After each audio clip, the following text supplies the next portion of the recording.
My name's Denny Foster. I'm the owner at Main and Mill, or Main and Mill Brewing Company. My name's Brandon Bischoff. I'm the head brewer at Main and Mill Brewing Company.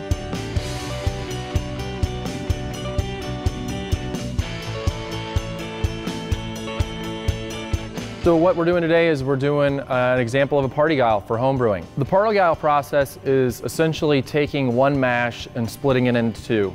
What we're doing today is a 50-50 parti-gyle, so we're running off the very first 50% of our runnings will go into one beer, which is going to be an Imperial IPA.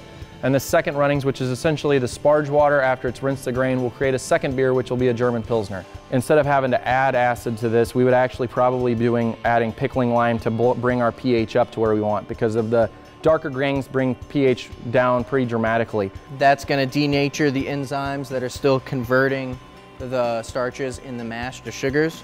Just because everything we do, we tailor it and change it as we go. So we're not really, we're not putting anything on store shelves or anything like that. So we just try to make the best beer we can here, kind of like homebrewers, and however we do it or however we approach that is mostly just about the final result rather than a certain ABV or certain exact profile that we've hit before.